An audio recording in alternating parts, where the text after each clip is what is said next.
जूने कार्यकर्ते इधर जो कोई बूथ नहीं लगाया था, वो पहला बूथ लगाने वाला मैं बंदा है कि नारंगी में पहले बूथ लगाने का काम मैंने किया। तभी इधर कोई सब लोग डर रहे थे वीवीएम से, क्या बाबा ये लोग कुछ करेंगे। हम लोग डरे नहीं, हम लोग लास्ट तक बीजेपी के साथ रहे, वो हमारे कमल के साथ रहे कि वीवीएम को कैसा बाहर निकाल सकते हैं, ऐसा काम करने का काम मैंने किया है इधर। नेक्स्ट पार्टी थी हमारी विरार वाली, उन लोग ने तो कुछ काम किया ही नहीं था, वो लोग खाली दिखावा ही था। उन लोग से हुकुमशाही ही चलती थी, इधर आने का रहेगा तो ये हमारी ज़मीन देने का, उसके बाद काम करने का, ऐसा भी हम लोग को इधर ये किया है कि हम लोग को रोड रास्ता जाने दो। हमको क्या हमारी हालत की, ग्लोबल सिटी हमारे इस पे बनी, हमारे गांव वाले के ज़मीन पे बनी, हमारा वो बिना कमीशन का काम ही नहीं करते थे। ये अपना बहुजन विकास आघाड़ी वाले, अरे उनके 200 रुपये फंड का तो मालूम रहेगा, 200 रुपये हर फंड पे ऊपर लेते थे। कोई कॉन्ट्रैक्टर आया 10% वो उन लोग का तो कैटेगरी है ना। ये बहुजन विकास आघाड़ी वाले अपने उनके अभी जीतू भाई का तो नाम सब लोग लेते थे, बहुत लोग है उसमें 200 रुपया लिया उन लोग ने। प्रशांत राउत है, सब लोग 200 रुपया वसूल करके किधर विकास का काम किया। इन लोग का खुद का ही विकास हुआ है। लेकिन नमस्कार दोस्तों, मैं हूं सिद्धार्थ मिश्रा और आप देख रहे हैं भगवा 24। आज 17 दिसंबर है, जो कि तारीख आई है महानगर पालिका चुनाव की। आज एक महत्वपूर्ण घोषणा हुई है, जहां पर मुख्यालय में बीजेपी के महायुति की घोषणा हो गई कि वीवीएमसी में चुनाव महायुति एक साथ लड़ेगी। इसी के साथ हमारे पास वार्ड नंबर 2 के इच्छुक उम्मीदवार मंगेश गोयल जी है। आइए उनसे चर्चा करेंगे कि यहाँ पे समीकरण कैसे बैठ रहे हैं, कैसे वार्ड नंबर 2 पे चुनाव लड़े जाएंगे और किन मुद्दों पे चुनाव लड़े जाएंगे। नमस्कार मंगेश गोयल जी, क्या कुछ कहेंगे जो बीजेपी ने और शिवसेना ने ऐलान कर दिया है कि वीवीएमसी चुनाव महायुति एक साथ लड़ने वाली है, इस पर क्या कुछ कहेंगे?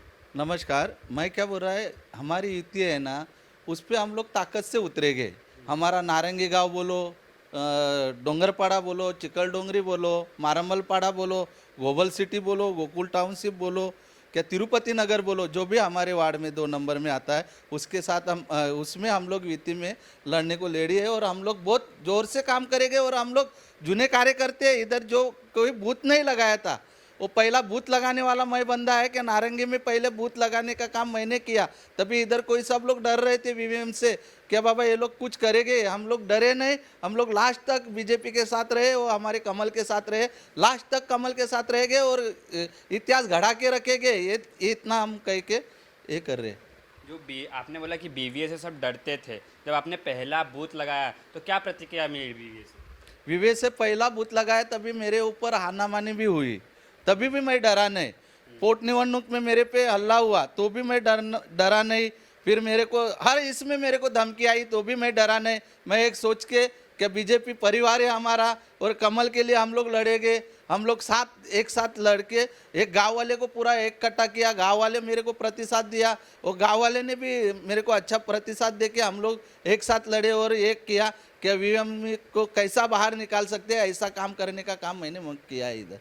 आप वार्ड नंबर 2 से नारंगी गांव प्रभाग से आप इच्छुक उम्मीदवार हैं, तो आपने देखा होगा कि जब से बीजेपी की सरकार आई है 1 सालों से, आपने रोड की समस्या देखी ही होगी। तो उस पर क्या कुछ कहेंगे कि इतने खड्डे थे, इतने मुश्किलें थी, जैसे ही वीवीएमसी चुनाव आया तो रोड के गड्ढे भरने चालू हो गए, उस पर क्या कुछ कहेंगे? अरे नेक्स्ट पार्टी थी हमारी विरार वाली, उन लोग ने तो कुछ काम किया ही नहीं था, वो लोग खाली दिखावा ही था। उन लोग के ऑफिस से खाली ऑर्डर मिलती थी। अभी जैसे हमारी जैसी सरकार आई, हमारे आमदार बने, स्नेहात आई, आमदार राजन नाईक साहब, विलास तरे साहब, जब भी हमारी सरकार आई इधर, तब से ये काम देखना मांगता है कि कितना जोर से काम चालू है। पहले कोई काम पे ध्यान नहीं देते थे, उधर से हुकुमशाही चलती थी, इधर आने का रहेगा तो ये हमारी ज़मीन देने का, उसके बाद काम करने का, ऐसा भी हम लोग को इधर ये किया है। और हम लोग ये किया कि हमको देखो, जो देश में अपना सरकार जो बना है अपना युति का, वो सरकार इसमें हम लोग लगे कि हम लोग को बीजेपी वाले बहुत अच्छा साथ देगा और लोकल हम गांव वाले थोड़ा आगे जाएंगे। क्योंकि हम लोग को रोड रास्ता जाने दो, हमको क्या हमारी हालत की, ग्लोबल सिटी हमारे इस पे बनी, हमारे गांव वाले के ज़मीन पे बनी। हमारा 135 एकड़ का उन लोग ने एफएसआई पूरा यूज़ किया, उसमें भी हम लोग को गांव वाले को पूरा ये किया। हमारे गांव वाले को ये भी बोला गया था कि तुमको ज़मीन दो, तुमको 10-10 गुंठा हम लोग जगह भी देंगे, वो भी नहीं दिया हमको। लेकिन हम लोग देखो ताकत से एक बंदा ऐसा खड़ा रह गया कि मैं गाँव में से पहले एक बूथ लगाने चालू किया और पूरे गाँव वाले को ये किया। एक तरफ बी रील बनाने, हाँ, वो देखो काम करेगा उसका रील बनाएगा तो उन लोग का कहना थोड़ा ये है, लेकिन काम करेगा उनका रील बनाना वो अच्छा ये रखते हैं। हम लोग ने भी काम किया लेकिन कभी रील बनाने का काम नहीं किया। क्यों? काम करके रील बनाओ। हम लोग ने काम किया, ट्रांसपोर्ट लगा के दिया, बिजली का, तभी भी हम लोग ने रील बनाया। हम लोग ने जो जो काम किया है रील बनाया, लेकिन देखो काम करके रील बनाओ। ऐसा बिना काम करके रील बनाएंगे और ये दिखाएंगे, वो गलत है। नहीं, बीजेपी ही रील बनाने, रील की राजनीति बीजेपी कर रही है। इस पे क्या कुछ कहेंगे कि दिखावा करना ज़रूरी है? अभी वो राष्ट्रीय पक्ष है, वो दिखाना या ना दिखाना उनका कहना है, लेकिन हम लोग बोलते हैं करो, रील बनाओ, मैं भी बना के डालेगा, सब लोग बना के डालो, लेकिन वो राष्ट्रीय पक्ष है, उन लोग का सुनना ही पड़ेगा हम लोग को। अच्छा, मतलब ऊपर से ऑर्डर आता है कि जो काम करो उसका रील बनाओ। हाँ करो, हम बनाएगी ना, ऊपर से जो ऑर्डर आएगा वो रील बनाएगी हम लोग। अच्छा, तो दूसरा सवाल ये है, आप नारंगी गांव से इच्छुक उम्मीदवार हैं, तो नारंगी गांव में अगर आपको उम्मीदवारी मिलती है, आपको टिकट मिलता है, तो आप क्या कुछ काम करके देंगे नारंगी गांव में? और जो नारंगी का समस्या है वो पूरा काम करके देंगे हम। अभी आप काम मैं ही करते आया इधर। अभी नारंगी गांव में आप रहते, क्या क्या समस्या है इस समय?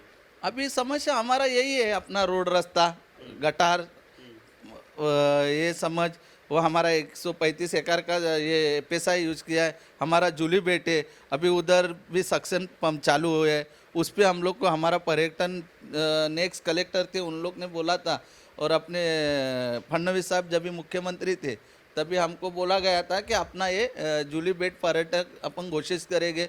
मैं कलेक्टर के इधर लेटर दे के आया है, वो ये लगता है इसका अपना सक्शन पंप लगता है उसका, और पर्यटक का हम दे के आए, उन लोग ने नहीं एक्शन लिया, तो हम उसके लिए आंदोलन करने वाले।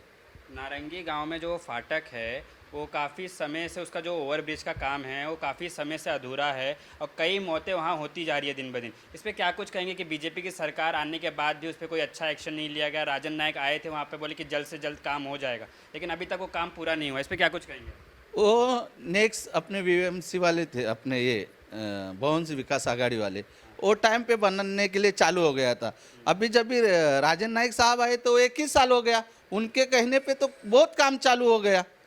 जो मोस्टली समझ लो 90% काम चालू हो गया, उधर 90% हो भी गया है। तो और उन लोग के टाइम पे वो सब रुका के रखे ना काम। मतलब आपका कहना है कि जिस पे वीवीओ को कमीशन नहीं मिला वो काम रुका के रखा गया? 100%। वो बिना कमीशन का काम ही नहीं करते थे। कौन?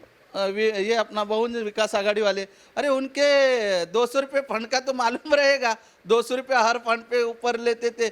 कोई कॉन्ट्रैक्टर आया 10%, वो उन लोग का तो कैटेगरी है ना। थोड़ा ये 200 रुपये वाला एक्सप्लेन करेंगे जनता को, क्या है वीवर? अरे वीएमसी ये बहुजन विकास आघाड़ी वाले अपने उनके, अभी जीतू भाई का तो नाम सब लोग लेते थे, बहुत लोग है उसमें 200 रुपया लिया उन लोग ने। प्रशांत राउत है, सब लोग 200 रुपया वसूल करके किधर विकास का काम किया? इन लोग का खुद का ही विकास हुआ है। लेकिन आज वसई विरार नाला सुपारा में जो कुछ है, 35 सालों में जो कुछ बना है, ये बहुजन विकास आघाड़ी के ही द्वारा बना गया, ऐसा कहना है उनको। क्या बनाया दिखाने का उन लोग ने? जो ब्रिज है, जो महानगर पालिका है, जो हॉस्पिटल के लिए जगह आरक्षित की गई थी, ये सब बीवीए के ही कार्यकाल में हुई। क्यों नहीं बना? फिर क्यों नहीं बना? ब्रिज नहीं बना? क्यों नहीं बना? उन लोग के कार्यकाल में जब भी से चालू है तो क्यों नहीं बना? बना क्यों नहीं? उन लोग को वो पूछो। बोलते हैं ना कि हमारे कार्यकाल में हुआ है, तो बना क्यों नहीं? इधर हॉस्पिटल बना क्या उन लोग के कार्यकाल में? 40 साल हुआ कि 35 साल हुआ? बना हॉस्पिटल। इतने बिल्डर आए, उन लोग को सताया, वो लोग भी निकल गए। इधर जैसा डेवलप होना मांगता था वो नहीं हुआ, और वो अभी दावा कर रहे हैं कि हम लोग ने किया। क्या किया है दिखाओ। गाँव वाले का जमीन लिया, वही काम किया है। गाँव वाले को रोड पे लाने का काम किया है। क्या काम किया है? जब भी बीजेपी सरकार आई 1 साल में जो होश आया समाज के लोगों को, मैं समाज वाले के तरफ से मैं सबको धन्यवाद बोलता है अपने बीजेपी को। नारंगी गांव से आपकी क्या मांग है कि आपको कैसे टिकट दिया जाए और कैसे आपको वोट दिया जाए? मैं बोलता है टिकट कैसा दिया जाए। पहला बूथ लगाने वाला मंगेश भोईरे, नारंगी से जो पहला बूथ हुआ बीजेपी का, कोई लगाने को डरते थे क्या ये लोग मार के डालेंगे, क्या कुछ करेंगे क्या। मेरे ऊपर भी हल्ला हुआ ना, तो मैं डरा नहीं, मैं इन लोग को डरा नहीं। देखो इन लोग से हाथ से मौत रहेगा तो इन लोग के हाथ से मरेगा, लेकिन अपन कमल के लिए काम करते रहेंगे, लास्ट तक करते रहेंगे, और इधर से ताकत से लड़ने वाले हम लोग हैं। आखिरी सवाल है, जैसा कि आपने बोला आपने पहला बूथ लगाया, आपने सब कुछ किया। अगर आपको छोड़ के किसी दूसरे बीजेपी के उम्मीदवार को टिकट दी जाती है या फिर ये हिस्सा शिवसेना में जाता है, शिवसेना शिंदे गुट में जाता है और आपको टिकट नहीं मिलती है, तो आपका पार्टी से क्या विरोध होगा या फिर आप पार्टी के साथ खड़े रहेंगे, क्या कुछ रहेगा? फिर हमारा समाज वही सोचेगा। हम लोग मेहनत करते हैं, लास्ट में हमारे समाज को ही लंबा करते हैं।